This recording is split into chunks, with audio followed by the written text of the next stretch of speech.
Donc, je vais passer à la suite là.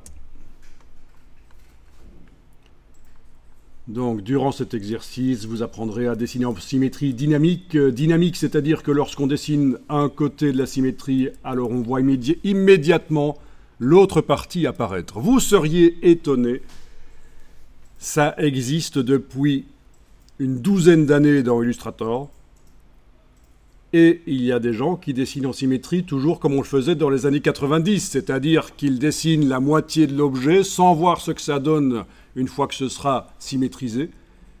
Une fois que l'objet est dessiné, ils le symétrisent et c'est là qu'ils découvrent ce que ça donne. Ça ne va pas. Il vaut mieux faire comme ça existe dans les logiciels 3D. Quand vous dessinez par exemple un avion en 3D, vous le modélisez, vous ne modélisez pas la moitié de l'avion et puis vous symétrisez. Vous avez la symétrie dynamique en temps réel. Eh bien, c'est la même chose dans Illustrator, c'est toujours mieux.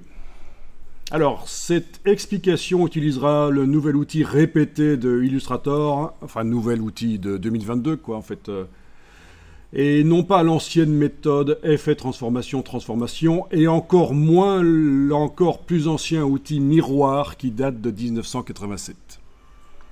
Alors, vous apprendrez aussi à utiliser et créer des brushes calligraphiques, utiliser des outils de déformation, notamment pour créer des spirales le long de tracés, peindre des surfaces en couleur dans un dessin qui n'a pas ses traits fermés, parce que vous allez voir qu'on va faire un dessin et on ne va surtout pas, comme un petit enfant, fermer le dessin. On va laisser les traits ouverts, ce sera beaucoup mieux.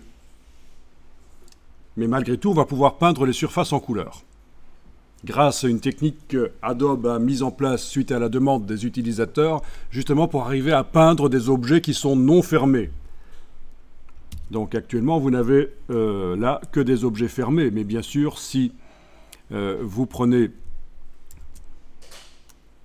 le crayon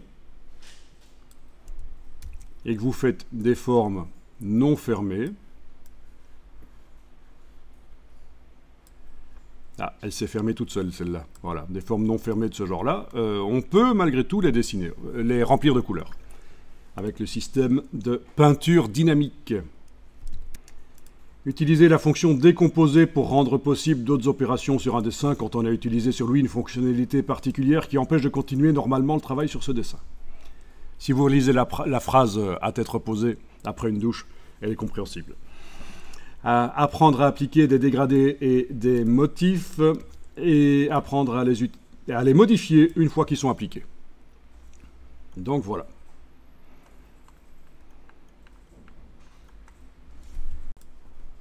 Donc, étant donné qu'il y a quand même pas mal d'étapes et de procédures, exceptionnellement, je travaille sur base d'un texte que j'ai rédigé et non pas comme d'habitude où je fais et vous tentez de le faire en même temps et on voit ce qui se passe. Non, là, vu que c'est une procédure quand même avec pas mal d'étapes, il y a le texte. Alors, on va démarrer d'un format lettre. Par exemple, donc ce format ici, je vais le fermer sans l'enregistrer. Donc, nouveau document. Je vais dans la partie impression, lettres. Donc ici, dans les options avancées, je vais choisir couleur RVB.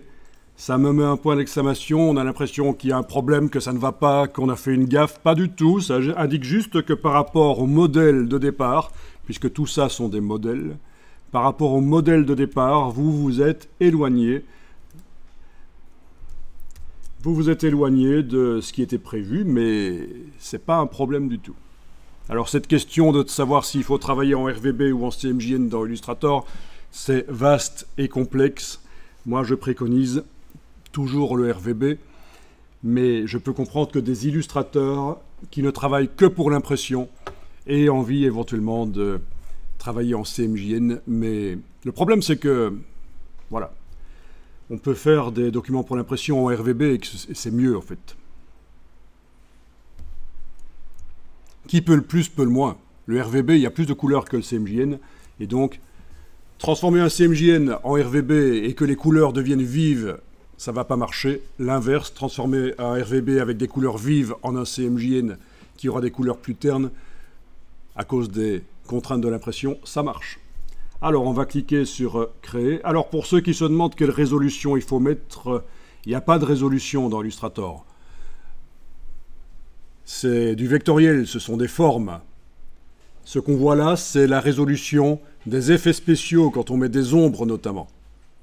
Et il est conseillé quand on travaille sur un ordinateur qui est un peu faible ou quand on travaille sur des illustrations très complexes de diminuer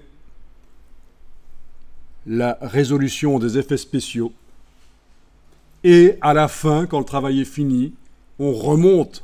Il y a un réglage dans Illustrator pour remonter la qualité des effets spéciaux. Parce que, voilà, 72 pixels par pouce ou 300, c'est pas la même chose.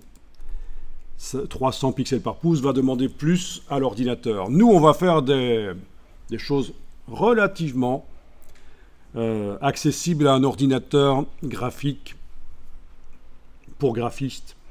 Donc, pour l'instant, on va laisser à 300 pixels par pouce. Alors, juste pour vous donner une idée, un pouce, c'est 2,54 cm.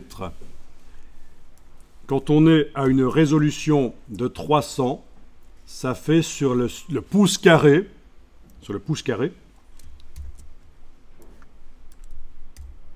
ça va nous faire 300